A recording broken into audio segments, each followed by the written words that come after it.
Good evening, I'm Brian Reagan, this is Tyler Kelly. and we welcome you to our Twilight Talks. Tonight we're in 1 Corinthians chapter 12, verses 12 through 26, Tyler.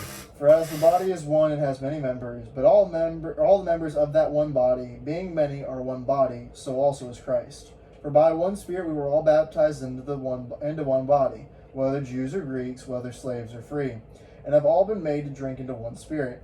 For in fact the body is not one member, but many. If the foot should say, because I am not a hand, I am not of the body, is it therefore not of the body? And if the ear should say, because I am not an eye, I am not of the body, is it therefore not of the body? If the whole body were an eye, where would be the hearing? If the whole were hearing, where would it be the smelling? But now God has set the members, each one of them, in the body just as he pleased. And if they were all one member, where would the body be? But now indeed there are many members, yet one body. And the eye cannot say to the hand, I have no need of you, nor again the head to the feet, I have no need of you. No, much rather, those members of the body which seem to be weaker are necessary. And those members of the body which we think to be less honorable, on these we bestow great honor. And our unpresentable parts have greater modesty, but our presentable parts have no need. But God composed the body, having given greater honor that part which lacks it, so that there should be no schism in the body, but the members should have the same care for one another. And if one member suffers, all the members suffer with it, or if one member is honored, all the members rejoice with it. All right. So yesterday, last night, we looked at 1 Corinthians 11, and that the head of Christ is the Father, the head of every man or every husband is Christ, and the head of the woman or the wife is the man / the husband. Tuesday night, right? Yeah, Tuesday night. There we go. We said back then, this is an issue of authority, chain of command, function. That still continues in what he's giving you here. If you think about how the arms are made, they curl this way. Your legs curl the opposite direction. The main direction your shoulders move and how their rotation is, the hips are almost basically the opposite. Everything in your body has a function. It has a purpose. It has a place. People have this idea that we don't need to keep our place. You need to keep your place. You need to learn what your place is and then become good at it. And then stay there. So, no, I'm American. Nobody can put me in my place. Okay.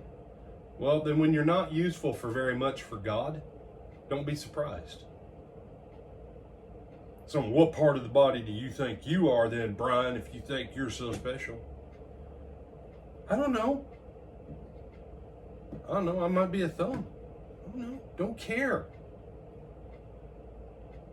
He uses the body analogy not so that people can go around and go, I wonder if I'm a knee, or if I'm a big toe, or if I'm a little toe, or if I'm a thoracic vertebrae. That's not his point. His point saying, well, all these things come together so that the whole thing functions.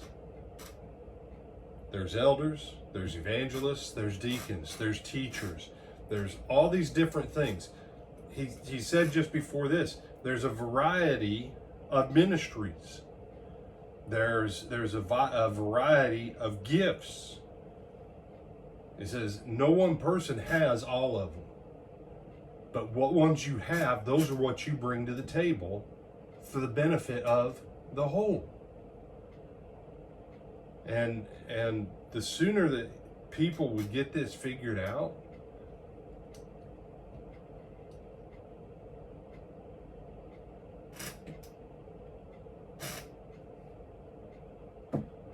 my thumb is not able to read the page, Tyler.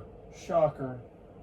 Even with Glasses, huh? 1.25 magnification.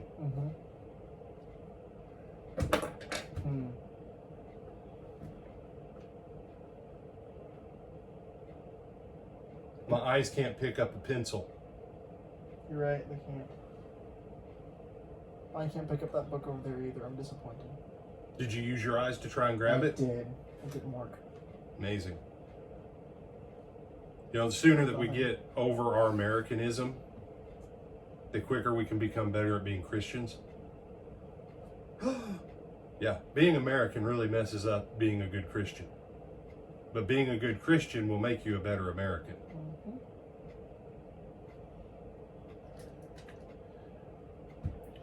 What my thumb and my index and my middle finger can do, my eyes cannot, and vice versa. But yet when each one does what they are made for, what they are capable of, what they are skilled at, then the rest works out well. But it's a funny thing. And years ago when we were little kids in school, they had us practice blind writing, where they'd blindfold us and they'd talk to us and you had to write. Most kids, their hands tracked the same line over and over again. Me and one other kid, we were able to actually go down with each line that we wrote. Now, what do you think the quality and legibility of the penmanship was? Because without your eyes on your hand, for the majority of most people, you can't even write legibly. I've actually tried that one. Yeah.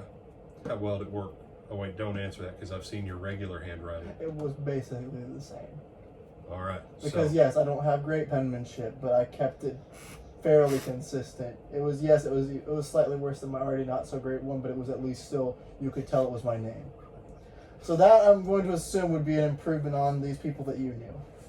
Well, we were in 4th grade. This is true. I tried this definitely when I was an adult, not when I was in 4th grade. Yeah. Yes, I can assume in 4th grade mine would have been. Yeah. But that's the point. Mm-hmm. Isn't it a fascinating thing that even your fingers can't write without your eyes? Because your eyes are sending a signal that quick to your fingers as they're writing. And it all goes through your brain and down your spinal cord, all the way down your arm, through all those ganglia, to get the exact muscle twitch at the right moment. But your eyes have to process it almost instantly as the pen is moving. Absolutely phenomenally amazing how the body works together. What? Nothing, I'll tell you later. Okay. With that, I'm Brian Reagan. This is Tyler Kelly. And we bid you good evening. Lord willing, we'll see you in the morning.